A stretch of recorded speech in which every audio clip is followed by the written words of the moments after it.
进入冬季后，俄罗斯和乌克兰双方在战场上均无重大进展。在此之际，美国和德国在25号当天同时宣布将向乌克兰提供主战坦克。随后，芬兰、荷兰和西班牙政府相继作出表态，表示将向乌克兰提供豹2坦克。俄方强烈反对。26号早上，乌克兰多地遭到超30枚导弹袭击，多处能源设施爆炸。外界分析，随着北约国家加大对乌克兰的军援力度，春季攻势将更血腥。Today, I'm announcing that the United States will be sending 31 Abrams tanks to Ukraine, the equivalent of 1 Ukrainian battalion. Secretary Austin has recommended this step because it will enhance the Ukraine's capacity to defend its territory and achieve its strategic objectives. 值得注意的是，德国方面也在同一天宣布对乌克兰提供豹2主战坦克的决定。Und das gilt jetzt auch für die jüngste Entscheidung, die die Bundesregierung getroffen hat. Wir werden der Ukraine auch Kampfpanzer zur Verfügung stellen vom Typ Leopard 2。舒尔茨表示，德方将在首阶段提供14辆豹2坦克，而最终目标提供乌军2个营的豹2坦克。通常一营有3到4个连，一连有14辆豹2坦克，也就是最终提供给乌军的德制豹2坦克总数可能将达到约80到110辆。但同时，舒尔茨强调，德国在支援乌克兰的同时，必须防止俄乌局势升级，演变成北约与俄罗斯之战。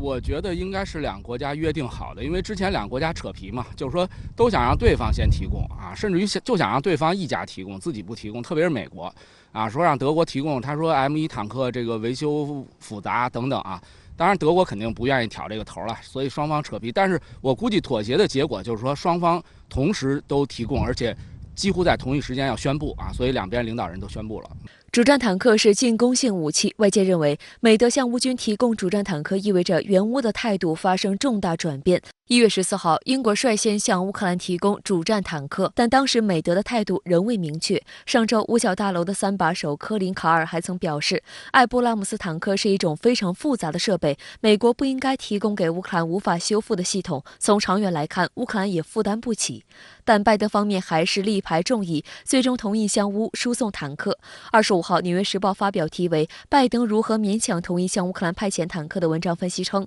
此前拜登与德国总理和其他欧洲领导人进行了数周紧张的秘密渠道谈判。欧洲盟友们表示，解锁欧洲重型武器援乌的唯一途径是美国提供自己的坦克，因此拜登最终做出不太情愿的决定，以便为德国制造的豹2坦克铺平了道路。美国国家安全委员会发言人约翰·科比表示，M1艾布拉姆斯的生产商通用动力公司需要好几个月才能制造这些坦克。在德国政府被美国拉下水之后，豹2坦克的制造商德国莱茵金属集团表示，该集团可以向乌克兰提供共计139辆豹2式坦克，其中22辆为豹2 A4 型。俄罗斯莫斯科共青团原报还统计了欧洲国家向乌克兰提供豹式坦克的情况，包括西班牙53辆、荷兰18辆、波兰14辆、挪威8辆、葡萄牙6辆，加上德国的一共有113辆，但其中33辆需要维修。而按照乌克兰武装部队司令部此前的表示，在一个方向顺利发动攻势需要包括豹式坦克在内的300辆西方现代化坦克。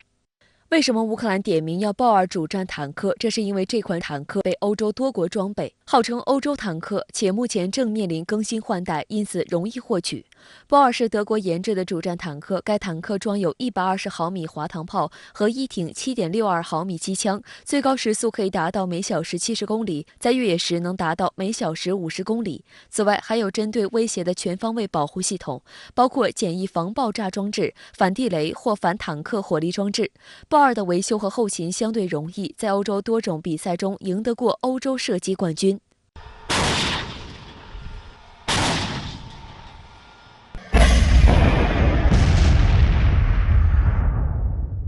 豹2的单价约为574万美元，而美制的 M1艾布拉姆斯主战坦克外销价格至少为850万美元。艾布拉姆斯性能更为强大，它能够装备贫铀穿甲弹，可以在远距离一发击穿敌军。在海湾战争、伊拉克战争等历次美国对外大规模军事行动中，艾布拉姆斯都表现突出，并对苏联制 T-72主战坦克构成过重大优势。尤其值得指出的是，艾布拉姆斯使用了一款使用航空技术的发动机——霍尼韦尔 AGT。1500燃气涡轮发动机。这款发动机峰值功率达1500马力，曾被改装后用作直升机的涡轮轴发动机。这款强悍的发动机被认为是埃布拉姆斯性能的保障。两款坦克应该说还是在现在当今世界主战坦克当中的佼佼者啊，确实是数一数二的，性能是不错的。放到俄乌冲突的前线，那么它执行的任务和一般坦克差不多，比如说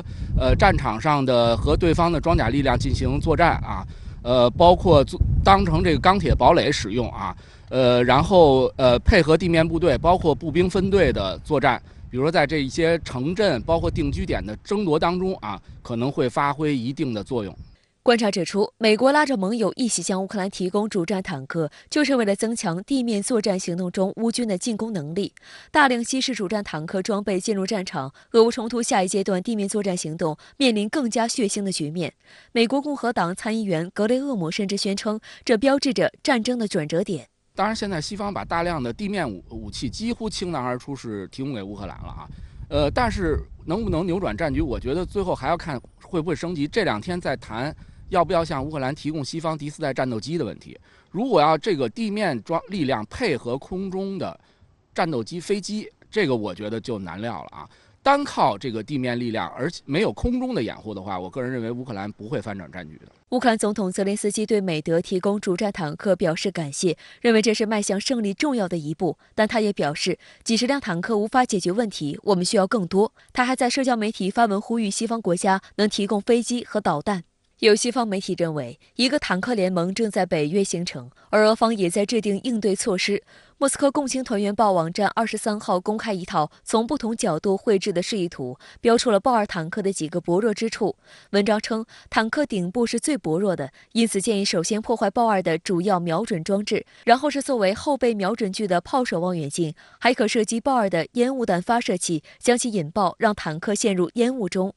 这份指南还指出，豹2坦克的侧面也有弱点，建议用反坦克火箭炮或反坦克导弹垂直射击侧翼，在正面则建议用巨能弹药向车体航向角射击。此外，破甲厚度500毫米以上的现代反坦克火箭炮或导弹可以攻击豹2的任何一面。俄罗斯方面强烈反对北约向乌克兰提供主战坦克等重型装备。来自克里米亚地区的俄国家杜马议员舍列梅特表示，德国向乌克兰供应坦克将被视为军国主义行动，而俄罗斯军队也将使用更强大的武器。